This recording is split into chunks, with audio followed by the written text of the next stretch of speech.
That's fine. So we were discussing about myasthenia gravis, and we had reached about the main portion. We have discussed about the clinical features. We have discussed about the diagnosis also. So diagnosis. One last thing that we want to find is pathological findings. So for pathological findings, we are mainly going for muscle biopsy.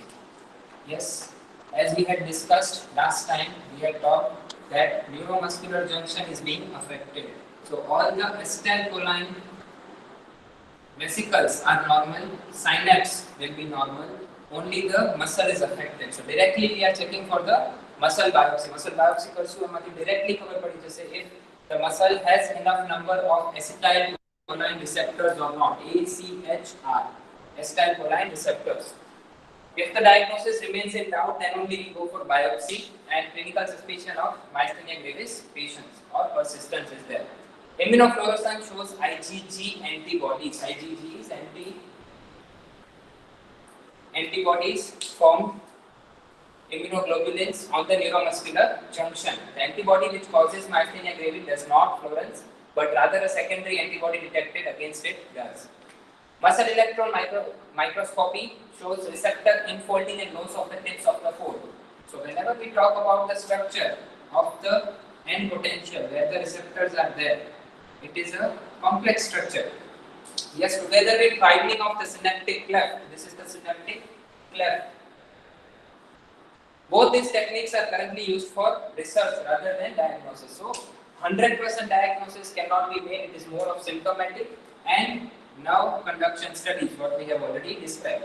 Also, we can go for the other tests, say for example, acetylcholine receptor test, eyes testing, positional testing that we have seen, that was again clinically, and NCS, that is EMG, also included, electromyography.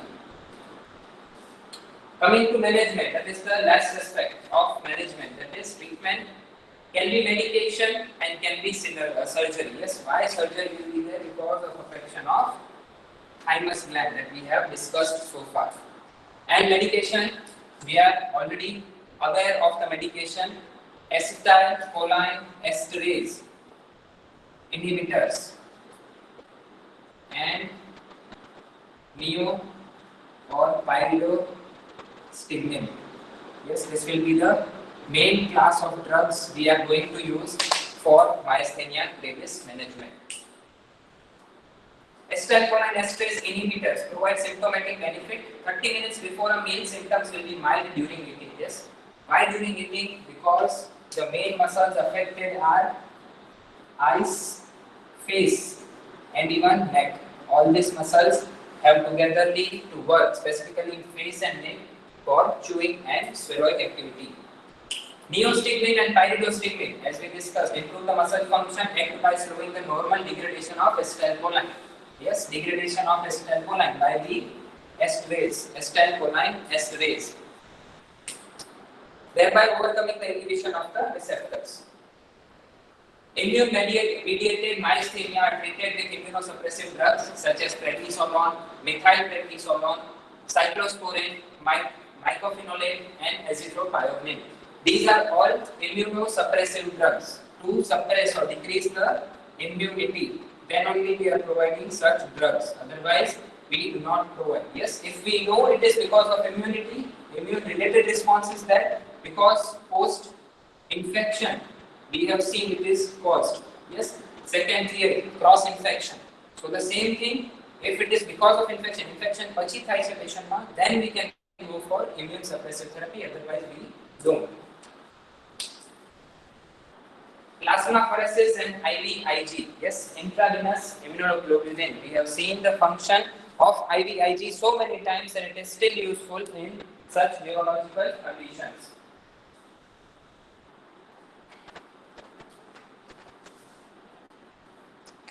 Plasmapheresis, specifically we do to remove the antibodies that are present in the circulation. Yes, directly antibodies ne apne filter kari diye. That is to plasmapheresis. That is blood transfusion, you can say. Removing the blood, taking the plasma out, plasma is reduced and antibodies are removed. IVIG used to bind the circulating antibodies. So IVIG is एक काम करते हैं immunoglobulin છે એ IgG which has been increasing એને surround કરીને એને એક્સક્રીટ કરાવી દેશે or it will be removed from the body. Yes, so that is the main function of immunoglobulin, intravenous immunoglobulin. So you can see acetylcholine receptor, which is very sad. Yes, which is very sad right now because it has been occupied by bad antibody. Yes. So say for example one of your friend is giving you a bad company. Yes, so you are sad. So bad antibiotic against acetylcholine receptor. What will happen? A teacher will come in or a good friend will come in and take it away. Yes. So this is, you will be happy. So good antibodies or IVIG that we are giving intravenously against bad antibodies, it will bind with the bad antibodies, that is the IgG that is remaining in the body, and will excrete it out. So the receptor is now open and it can bind with acetylcholine.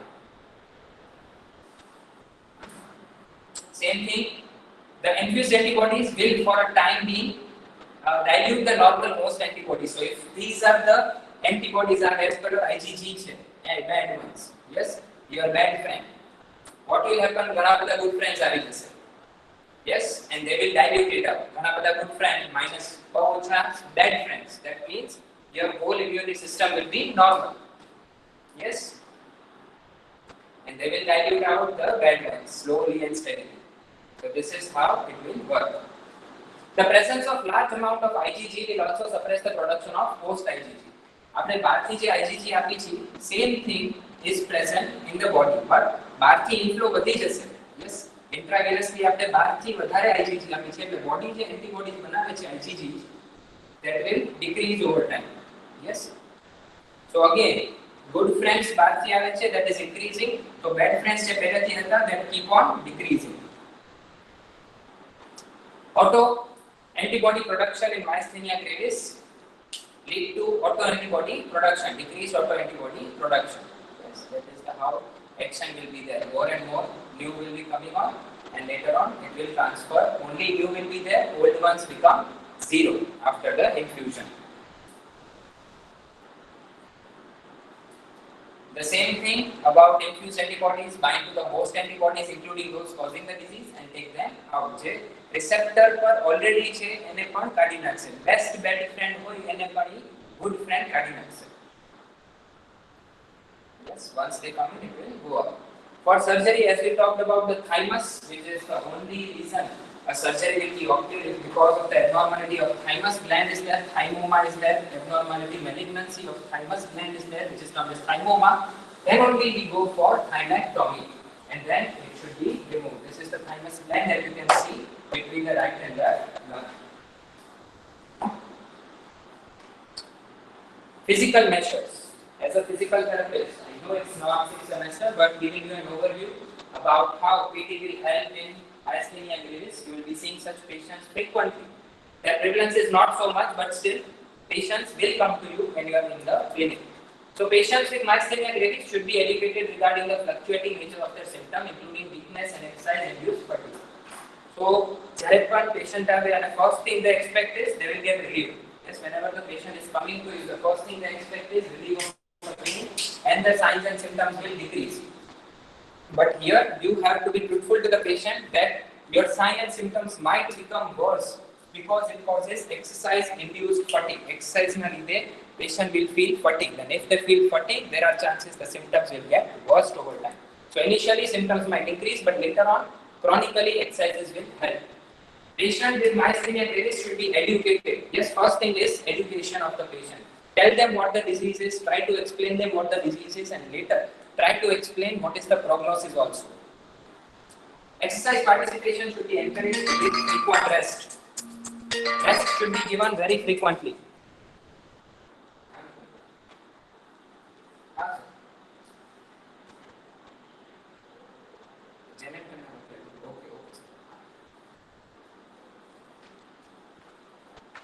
Okay. In people with general, okay, so frequent rest should be given. And problem શું છે? Same thing. અહીંયા receptors ઓછા છે. Yes. So once you start firing, nerves को impulse देसे, પણ એ bind નહીં થઈ શકે acetyl choline. Yes, so you need to give frequent rest કે આ એસિટાઇલ કોલાઇન જે બાઇન્ડ છે એ બહાર નીકળી જાય and gets transferred back to the presynaptic junction or presynaptic membrane, that is in the neuron. Yes, so frequent rest are needed so that this occupied sites become normal and the patient feels less fatigue. In people with generalized myasthenia gravis, some evidence indicates a partial home program including training in diaphragmatic breathing, pause with breathing, and interval-based muscle therapy. Yes, that is teaching specifically more of the respiratory exercises, breathing exercises. Yes, so breathing exercise if you very શીખવાડશો, that is much more better, right? In later stages there are chances the patient will get involvement through the respiratory muscles and then it may lead to ventilatory support. So initially તમે patients ને સારા કરી રાખશો respiratory muscles, you increase the strength, so the decrease થશે will be significantly lower. Interval based muscle therapy, so exercise of the whole body is encouraged, but interval based. Yes, interval type of aerobic exercise is also indicated. May improve respiratory muscle strength, chest wall mobility, respiratory pattern and respiratory endurance, all related to respiration. Why? Because it is vital function for an individual to maintain this respiratory patterns, otherwise they will need ventilatory support. Diet modification should also be done. Patient may experience difficulty in chewing and swallowing, as we talked about face, muscles of the face and the neck are affected, so it may lead to difficulty in chewing and swallowing. This dysphagia and dysarthria can also happen. If dysphagia develops, liquid should be thickened. Thickened liquid decrease the risk of aspiration. Aspiration is movement of food into trachea. Ideally, it should go to esophagus, but if it goes to trachea, that is termed as aspiration. So that is to be prevented completely. If it happens very frequently, lungs will be filled with food, not air, and there will be difficulty in breathing. Prognosis: which treatment patients have a normal life expectancy, except for those with a malignant thymoma. If there is thymoma, that is again cancer. Yes. Malignant means it is not related to or specified to one region. There are two types, benign and malignant. Benign means એકવાર કંઈક cells increase થઈ ગયા, now they are not increasing. Malignant means continuously the cells are increasing in number. 1 માંથી 2, 2 માંથી 4, 4 to 8, 8 to 16, 16 to 32, it keeps on increasing. Yes, uncontrollable growth, that is malignancy. And this from thymoma can spread to other parts of the body, most nearby heart and lungs. Once it spreads to heart and lungs, impossible for the patient to be saved. Quality of life can vary depending on the severity and the cause. The drugs used to control myasthenia gravis either diminish in effectiveness over time, that is acetylcholine esterase inhibitors, or cause severe side effects of their own, that is immunosuppressants. And with time, say for example, it starts with 3 milligram or microgram. Yes, later on you have to increase the dose up to 5 or 10 or 15 over years. Yes, because the patient or because the body becomes tolerant to that amount of drugs. Yes, it is like alcohol, it is like tobacco. Once a patient starts, he or she starts with a small quantity, but body gets adapted to that quantity and then you have to increase the amount of intake. The same thing is applied over here in the medication for acetylcholine esterase inhibitor, enzyme inhibitor. And also severe side effects of immunosuppressants. Immunosuppressants, when you give immunosuppressants like prednisolone, at that time you are compromising normal immunity also. Yes, so patient will have very frequent diseases, very frequent infections, and because of very frequent infection, slowly and steadily the capacity of the body to heal itself decreases. And later on there will be terminal illness and the patient may die because of infections directly, systemic involvement of infections. About 10% of myasthenic patients are found to have tumors in the thymus glands. Yes, so important statistics. 10% will have thymoma, which causes thymectomy. Is a very effective treatment with long-term remission. So with long-term remission, if whole thymus gland we cannot remove, so some portion of thymus gland is to be kept there, but there are chances in the leftover part also there may be thymoma. However, most patients need treatment for the remainder of their lives and abilities very greatly. Myasthenia is not usually a progressive disease. Important term. myasthenia is not usually a progressive disease. દર વખતે એ progress કરશે, it is not fixed. The patient might be limited just to the ocular involvement or involvement of upper limbs. Will not progress to lower limbs. એવું fix નથી કે progress થશે. Usually the symptoms may fluctuate but do not always get worse as the patient ages. For some, the symptom decrease after a span of 3 to 5 years. Yes, so after 3 to 5 years, even sometimes body becomes adapted to the antibodies and new receptors are formed. નવા receptors જ form થઈ જશે જે already બંધ થઈ ગયા છે receptors. Body does not care about it. It will form new receptors, and after forming these new receptors, the patient will feel normal. The fatigue થઈ જતા patients, that symptoms will decrease over years. Okay, this was from various books. It is not specifically given myasthenia in any one book, so you need to refer specifically from Golwala and Davidson. Golwala, you might have already read about the diseases or about the drugs. Same thing, you will have to follow for the further knowledge on myasthenia gravis. Yes, with this we are completing the myasthenia gravis also. Any doubts that you have so far? Please write in the chat, yes or no.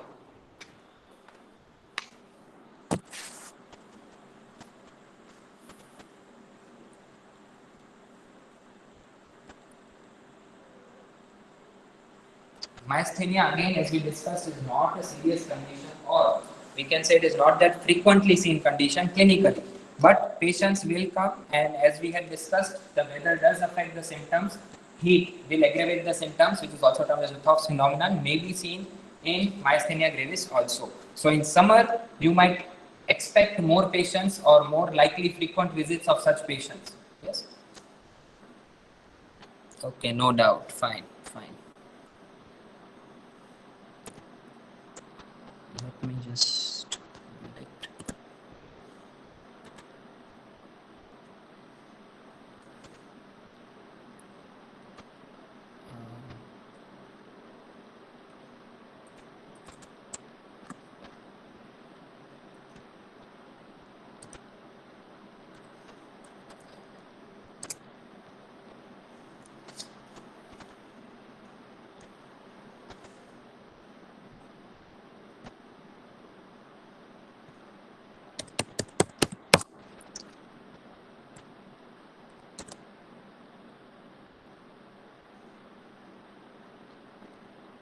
Okay.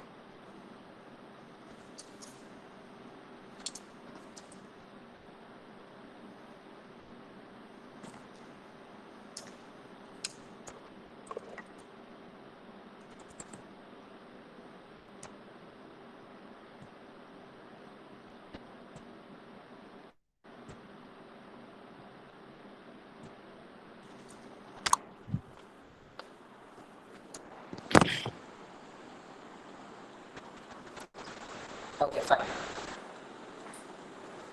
Moving to our next topic, which is traumatic spinal cord injury. Before this, we have discussed about TBI, traumatic brain injury. Yes, involvement or direct stroke from the outside can lead to traumatic brain injury. Now here we are going to talk about the spinal cord injury, traumatic spinal cord injury.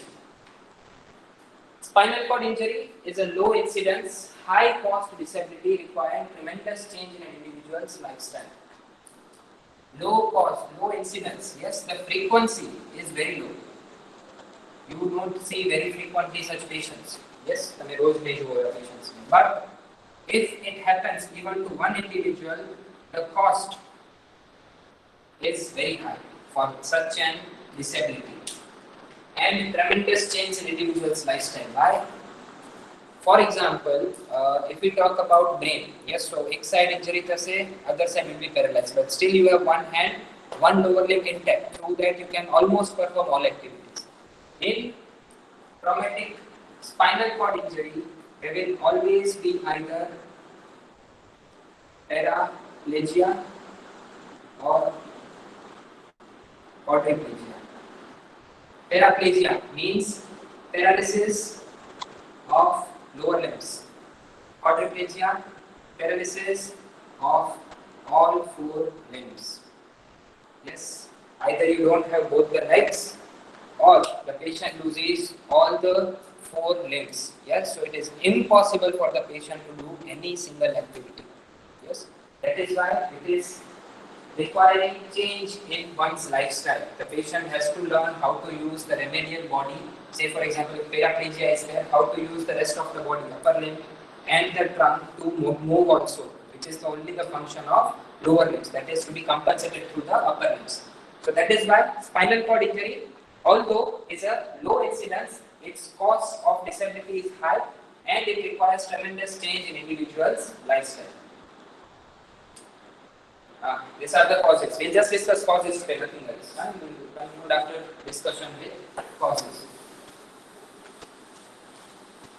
The most common cause, just like traumatic brain injury, yes, road traffic accident, accounting for around 50%, 45.6% of all the etiologies or causes.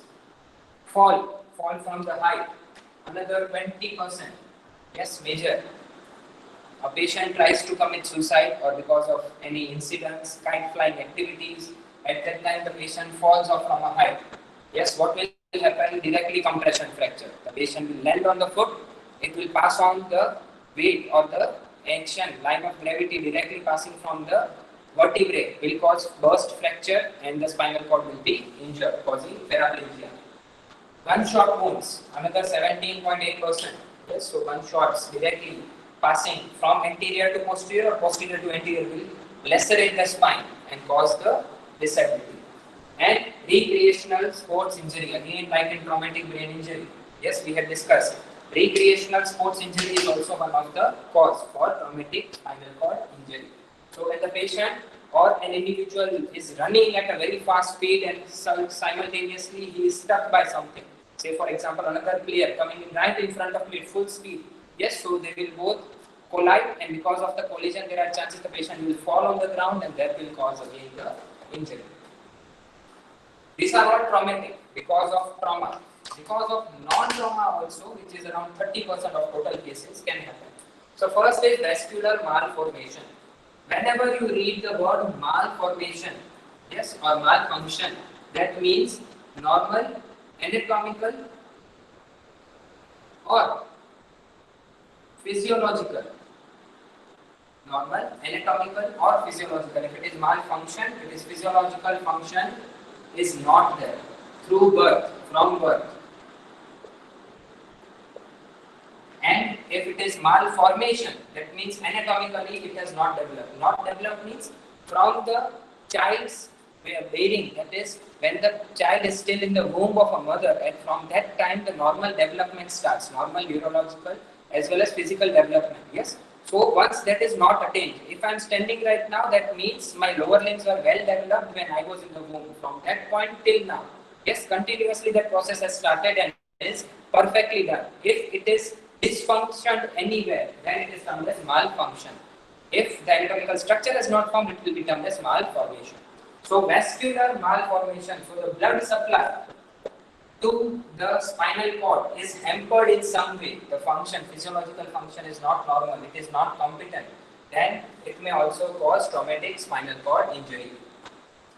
Vertebral subluxation. Difference between subluxation and dislocation is only one.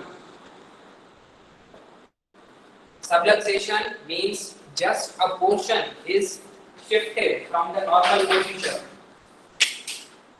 Say for example, if you are talking about the shoulder, the head of the humerus is in the glenoid fossa. Yes. Now, if the head moves downwards slightly, still in contact with the fossa, that is termed as subluxation. But if it moves completely out of the fossa and is in no contact with the glenoid fossa, then it will be termed as dislocation. Yes, no contact between the articulating surfaces. That is dislocation. Movement of the head away from the normal position. That is termed as subluxation. Infections are also common. Two infections. Specifically, we talk here about TB. Yes, TB spine causes paraplegia. Yes, because it affects not just the bone, it will also affect other structures like spinal cord nearby. Neoplasm and syringomyelia. Neoplasm and syringomyelia. Neoplasm, again, neo means new. Formation of a new structure, that is neoplasm, that is, you can say, also a type of cancer. And syringomyelia is a congenital condition you are hopefully learning in pediatrics. If not, we are also going to discuss as a part of neurology. And other conditions like multiple sclerosis and ALS, amyotrophic lateral sclerosis, something that we have already discussed about. In multiple sclerosis and ALS, there are more chances. Why? Because there is gliosis of some portion of the spinal cord or the brain, which directly can lead to the non-traumatic cause of spinal cord injury. Spine will be injured because of this condition. So, traumatic 70%, non-traumatic 30%. In traumatic, we are mostly seeing RTA, fall, gunshot wound, and recreational sports injury. For non-traumatic, vascular malfunction, vertical subluxation, infections, neoplasm, syringomyelia. Syringomyelia is again malformation of the spinal cord and the meninges of the spine. Multiple sclerosis and ALS, that is amyotrophic lateral sclerosis, because of presence of gliosis, there is difficulty or there is chances of spinal cord injury directly. Yes, so this is the introduction and the causes of traumatic spinal cord injury or SCI. We usually tell traumatic brain injury as TBI, but we do not say TSCI, we just say SCI, that is spinal cord injury. Yes, so remember this, whenever in paper if it is written spinal SCI, it is spinal cord injury, nothing anything else. This is what we have already learned and discussed. Okay, we won't move further because it needs more attention from what we have already used in other conditions. Okay, any doubts till now in spinal cord injury or any condition from the starting of assessment to stroke to multiple sclerosis, ALS, MS, MG and TBI? You can let me know. Yes or no in the chat, everyone.